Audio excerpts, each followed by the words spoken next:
Au nom du Père et du Fils et du Saint-Esprit. Ce dimanche, nous célébrons le baptême du Seigneur. Ici en Jordanie et dans ce qui va être notre monastère, nous le célébrons d'une manière très particulière. C'est un mystère qui marque le début du ministère du Christ.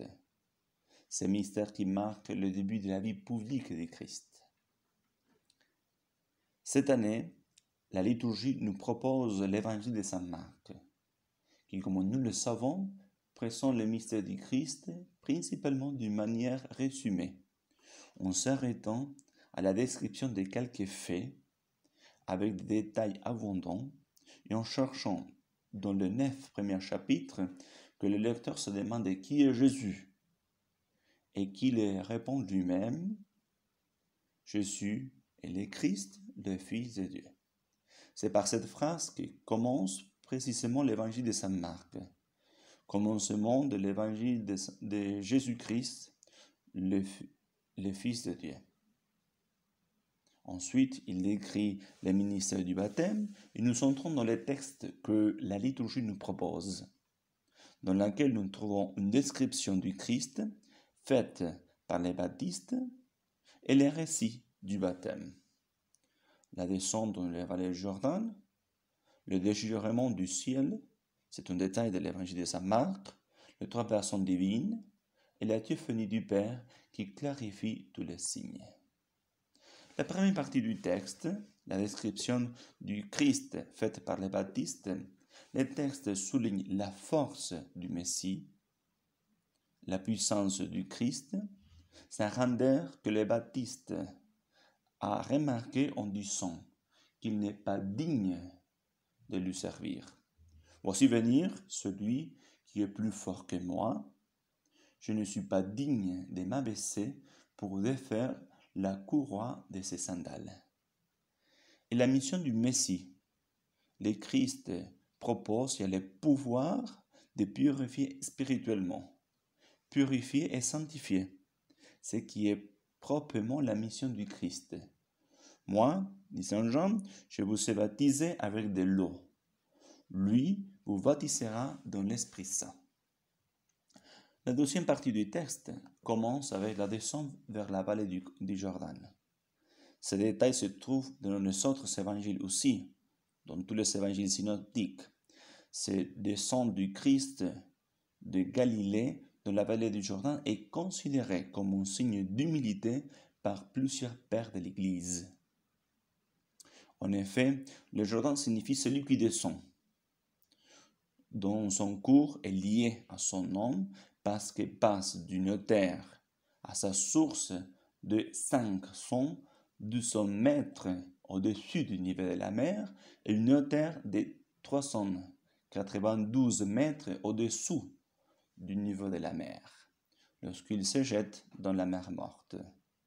Comme on dit, tout cela représente l'humilité qui se trouve chez celui qui reçoit les baptêmes aussi, ou se doit trouver dans ce qui reçoit les baptêmes aussi, pour recevoir la grâce. Saint Jean nous dit, la grâce est donnée aux humbles.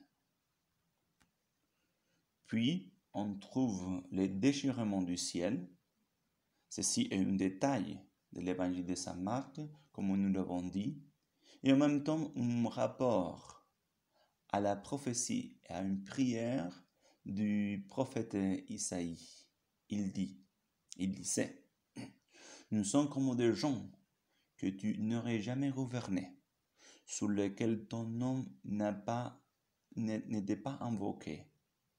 Ah, si tu déchirais le ciel, si tu descendais, les montagnes seraient ébranlées devant ta face. Puis, évidemment, on trouve la présence de les trois personnes divines. C'est une présence très claire. Le Père, le Fils et le Saint-Esprit. Le Fils, dans le fleuve Jourdain, en recevant les baptêmes de Saint Jean, la voix du Père qui parle, et l'Esprit sous la forme d'une colombe. Puis, on arrive à la théophanie du Père qui clarifie tous les signes. Nous devons dire que le but de ces paroles est de révéler de révéler les mystères de la Sainte Trinité, et principalement de révéler les mystères du Christ et sa mission. Cette révélation n'est pas pour le Christ, n'est pas pour le Fils, mais pour ceux qui ont entendu ces paroles et ceux qui les écoutent encore, comme nous. Le Christ lui-même dit la même chose dans la résurrection de Lazare, ou une chose semblable dans la résurrection de Lazare. Avant la résurrection de Lazare, il prie, « Père, je te rends grâce parce que tu m'as exaucé. Je le savais bien que tu m'exauces toujours, mais je l'ai dit à cause de la foule qui m'entoure, afin qu'ils croient que c'est toi qui m'as envoyé. » Ces paroles, la théophanie du Père, a ce but, comme nous avons dit, et que ceux qui entendent ces paroles, encore comme nous, croient que Jésus est l'envoyé du Père.